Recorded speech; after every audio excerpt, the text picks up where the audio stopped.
In this lesson, I want to run through a little bit more about HTML and how we use it and what it's being used for. So typically with HTML, we would use web editors. And there's a number of different browsers that typically would be accessing websites. So one of the most popular ones is Google Chrome, Safari, Firefox, Internet Explorer, and then all the way down Opera and Android browser.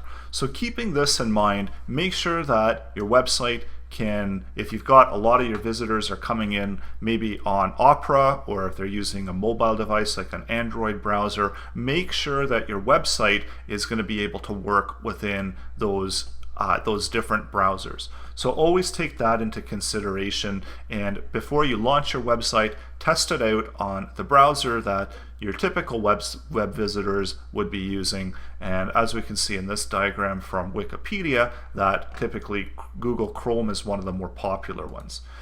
So basically, here's some more information about what HTML is, and you can find out all the different information about all the different HTML tags at w3.org. There's also a ton of information online, so there's really a lot of information online about HTML. And in this course, I really want to focus on some of those core tags and elements that we'd use typically most often within web pages.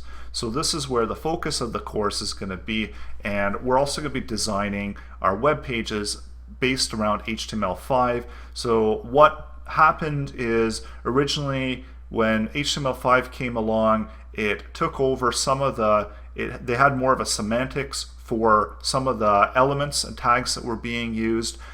So they presented them in a smarter way and added a whole bunch of new tags for us to use. So there's a really good set of information over here at HTML5 from Wikipedia, and it'll show you all the different changes and the new tags.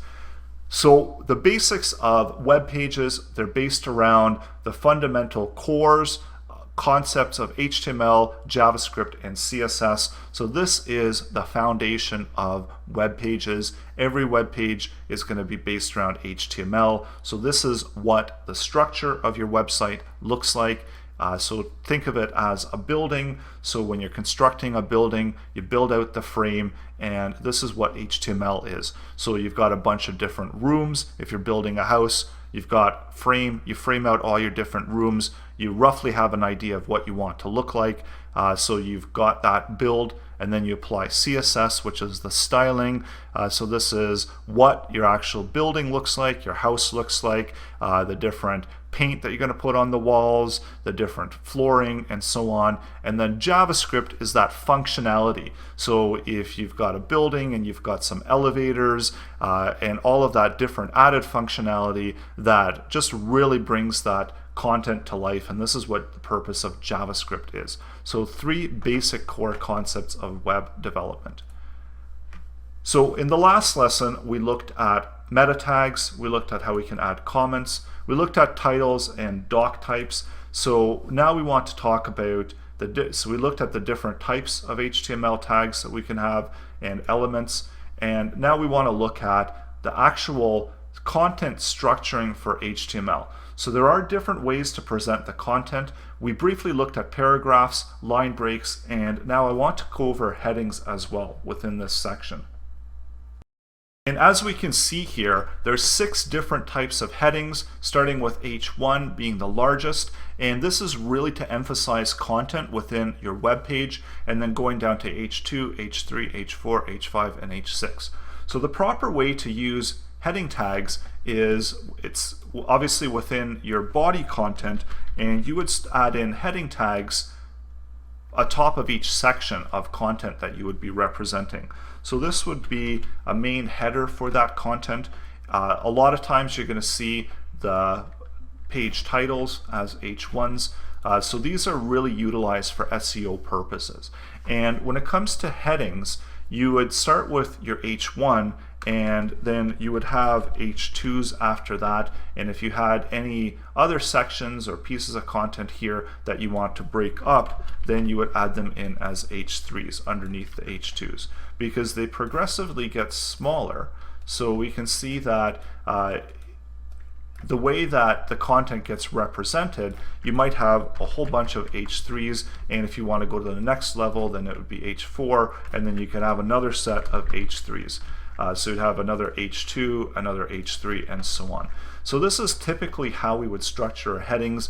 Very rarely you're going to get past 4, past 5, because a lot of times that's getting to be a lot of content, and you don't want to place them too closely together, as I've right now done, because it's going to be really confusing. So they're used to highlight content within your web page. So I'm going to add in some typical paragraphs here, and I'm going to open up dummy text generator. So this is where we can generate some quick dummy text. So it'll make a lot more sense when I add this in as paragraphs here.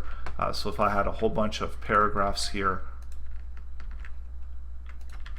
we would see how the headings now are going to stand out within the web page. So we see that this is the purpose of the headings, where we would have a heading, we'd have some content, and really it wouldn't make sense or look good if we had an H1 and if we had H1s over and over again. So use those sparingly. Try to stick to only one per web page, and use the additional heading sizes as you progress down of importance of content, as well as the way the content gets structured and represented. And then also we've thrown in the paragraphs. So paragraphs are opening and closing, and paragraphs are the type of tags that you don't want to enclose within another paragraph. So we see that a lot of different HTML tags, it's about nesting them within other HTML tags, but we don't do this for paragraphs, because paragraphs are seen as the end level, the end level of content splitting. So we typically wouldn't split another paragraph in a paragraph, but however, we can add in additional types of tags as well within those paragraphs to really break up that content and represent it as we want it output within our web page. And we're going to talk about spans in the upcoming lessons as well. So this is the headings and also line breaks. So whenever you need a line break but you don't want to start a new paragraph, you can do it that way. And this is just to demonstrate. So I've got the line break there, breaking up that content, and then I've got everything else according to headings and then paragraphs.